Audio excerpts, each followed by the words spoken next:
Last time ادویات کی جو فراہمی تھی وہ ایک بڑا چیلنج تھا ہمارے کچھ ارد گرد لوگوں کو. بیسک سی وہ ایک ایزومیکس ہی شاید وہ اینٹی بایوٹک، اس کے لیے مجھے سفارشیں لوگوں سے کرنی پڑیں کہ یہ اس کے والد ہیں، یہ اس کے چچا ہیں، یہ بیمار ہو گئے ہیں تو ایزومیکس دے دو کہیں سے. وہ ایک اور تھی وہ آپ کی وہ جو ڈیتھامیکسا کیا تھی جی، وہ ڈیکسامیتھازون کی کیا دوائی تھی، وہ ایک عام سی، وہ اس کے لیے بھی فراہمی کے لیے بندے ڈھونڈنے پڑے جی. تو اس دفعہ کیا ہوگا؟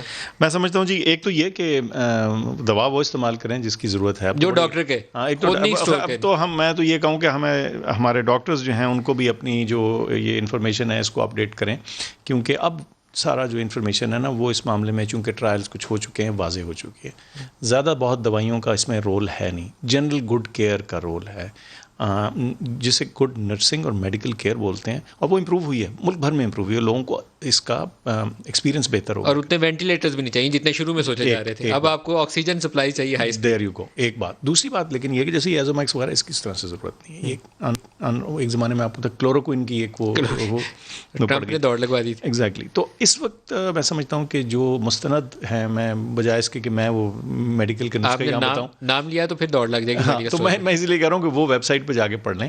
نیشنل ہم نے گائیڈ لائن بھی لکھ رکھی ہے، انٹرنیشنلی بھی CDC کی WHO کی ویب سائٹس ہیں، ان پہ انفارمیشن. ویکسین کب آئے گی؟ Last question. ویکسین آنے میں سر وقت ہے. اور وہ اس نے شیخ راشد المکتوم نے لگوائی ہے چائنی، وہ مطلب ٹرائل کی انہوں نے ٹرائل میں شمولیت کی ہے. ٹرائل میں شمولیت کر لی، والنٹیئر کیا انہوں نے میرے خیال سے، جو مجھے انفارمیشن ہے، میں ظاہر ہے ڈیٹیل ہم بھی کر رہے ہیں نا اس کے نئے جی ٹرائل جی ہمارے ٹرائل چل رہے ہیں. تو یو آر ہوپنگ کہ by end of December complete ہو جائے؟ نہیں جی، ٹرائل تو میرے خیال سے اس کی فل کمپلیشن میں تو سال لگے گا، لیکن اس کا انیشل ڈیٹا چند مہینوں میں، 1-2 مہینوں میں انیشل ڈیٹا آ جائے.